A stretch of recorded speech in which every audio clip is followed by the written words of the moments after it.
പതിറ്റാണ്ടുകളുടെ ചരിത്രമുറങ്ങുന്നതാണ് ബാലരാമപുരം സെന്റ് സെബസ്ത്യാനോസ് ഫെറോന തീർത്ഥാടന ദേവാലയത്തിന്. ഈ തീർത്ഥാടന ദേവാലയത്തിന്റെ ചരിത്രം എന്താണെന്ന് നമുക്കിവിടുത്തെ വികാരിയോട് തന്നെ ചോദിക്കാം. ഫാദറെ നമസ്കാരം. നമ്മുടെ പള്ളിക്ക് ഒരുപാട് ചരിത്രമുണ്ടല്ലോ. ഫാദറിനറിയാവുന്ന ചരിത്രം എന്തൊക്കെയാണ് ഇവിടെ എത്തപ്പെട്ടിരിക്കുന്ന ക്രിസ്ത്യാനികളെന്ന് പറയപ്പെടുന്നവരൊക്കെ പാരമ്പര്യമായിട്ടും ക്രിസ്ത്യാനികളാണ്. അതിലൂടെ പാരമ്പര്യമായി ലഭിച്ച ജന്മനാ ലഭിച്ച ആ ഒരു വിശ്വാസം അതിൽ ജീവിക്കുകയും അത് പകർന്നു കൊടുക്കുകയും ചെയ്യുന്ന സമൂഹമാണ് ഇവിടെ ഉള്ളത്. ഒപ്പം ഈ ഒരു വിശ്വാസം വരുമ്പോൾ തന്നെ മറ്റുള്ളവർക്ക് ശരിയായ രീതിയിലുള്ള വിശ്വാസ ചൈതന്യം പകർന്നു കൊടുക്കുവാനായിട്ട് ഇവിടെയുള്ള ആബാലവൃദ്ധ ജനങ്ങളും ശ്രമിക്കാറുമുണ്ട്. ഇവിടെ 50 വർഷങ്ങൾക്ക് മുമ്പ് ഈ കാണുന്ന കുരിശടിയുടെ അവിടെ പ്രഭാതത്തിൽ വിശുദ്ധ സെബസ്ത്യാനോസ് പ്രത്യക്ഷപ്പെട്ടതായിട്ട് അന്യമതസ്ഥർ സാക്ഷ്യപ്പെടുത്തുമ്പോഴത്തേക്കും വളരെ അഭിമാനകരമായിട്ടാണ് ആ സത്യം ഈ ലോകത്തിന് മുമ്പിലേക്ക് അത് അറിയപ്പെട്ടത്.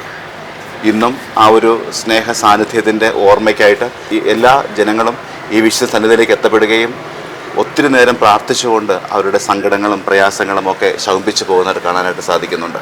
മാനവ സൗഹാർദ്ദം വിളിച്ചോതിക്കൊണ്ടാണ് ഈ തീർത്ഥാടന ദേവാലയത്തിലെ ഓരോ പള്ളിത്തിരുനാളിൻ്റെയും ആഘോഷത്തിന് തുടക്കം കുറിക്കുന്നത്. അത്തരത്തിലാണല്ലോ ഫാദറെ ഇത്തവണ നമ്മുടെ ആഘോഷത്തിൻ്റെ തുടക്കം? ഇത്തവണ അപ്രകാരം തന്നെയാണ്. കാരണം ഇവിടെ നടത്തപ്പെടുന്ന എല്ലാ ദിവസവും 10 ദിവസമുള്ള സ്നേഹവിരുന്നായാലും അത് ഇന്ന മതസ്ഥർക്ക് വേണ്ടി മാത്രമെന്നുള്ളതല്ല, മറിച്ച് എല്ലാവരെയും ഉൾപ്പെടുന്ന രീതിയിലാണ് ക്രമീകരിച്ചിരിക്കുക.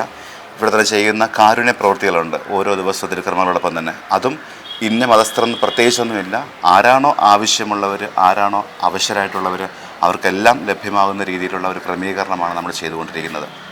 എനിക്ക് തോന്നുന്നു ഇതുപോലും ഇതര മതവിഭാഗങ്ങളുടെ കാരുണ്യ പ്രവർത്തനത്തിന് വേണ്ടി സ്ഥാപിച്ച ഒരു പെട്ടിയാണ്. പാർപ്പിടം വയ്ക്കുന്നതിനും വിവാഹത്തിനും രോഗികൾക്കുള്ള കാരുണ്യ സഹായവും എല്ലാ മതവിഭാഗത്തിനും ഈ പണം ഉപയോഗിക്കുവാൻ തരത്തിലാണ് ഈ പെട്ടി ഇവിടെ സ്ഥാപിച്ചിരിക്കുന്നത്. ഇത് ഇതര മതവിഭാഗങ്ങൾക്ക് ഉപയോഗിക്കാൻ കണക്കിനുള്ളത് ഉപയോഗിക്കാം. എല്ലാവർക്കും നമ്മൾ എന്താണ് പാർപ്പിടം ഇല്ലാത്തവർക്ക് പാർപ്പിടം കൊടുക്കുവാനായിട്ട് തുക ഉപയോഗിക്കും. വിവാഹം നടക്കാനായിട്ട് സാമ്പത്തിക സഹായം ഇല്ലാത്തവർക്ക് അത് നമ്മൾ ചെയ്തു കൊടുക്കും. ഒപ്പം ഈ കാരുണ്യം രോഗികൾക്കുള്ള സാധനമാണ്.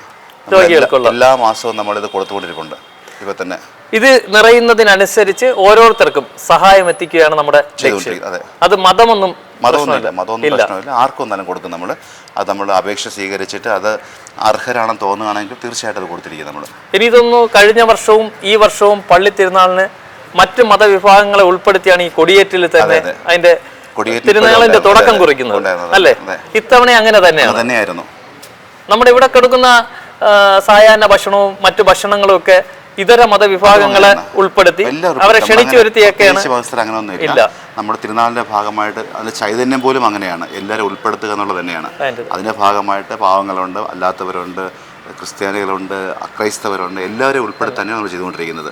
അതൊത്തിരി അഭിമാനമുണ്ട് ആ കാര്യത്തിൽ ചെയ്യുന്നത്. അതെ, നമ്മുടെ മാനവ സൗഹാർദ്ദം വിളിച്ചോതിക്കൊണ്ടാണ് ബാലരാമപുരം സെബസ്ത്യാനോസ് തീർത്ഥാടന ദേവാലയത്തിലെ തിരുനാളിന്റെ തുടക്കവും ഒടുക്കവും. ഇവിടെ നടക്കുന്ന എല്ലാ പ്രവർത്തനങ്ങൾക്കും ഇതര മതവിഭാഗങ്ങളുടെ സാന്നിധ്യവും ഉറപ്പുവരുത്തുന്നതിൽ ഏറെ ശ്രദ്ധ പുലർത്തുകയാണ് ഈ ഇടവകയിലെ ഓരോ അംഗങ്ങളും.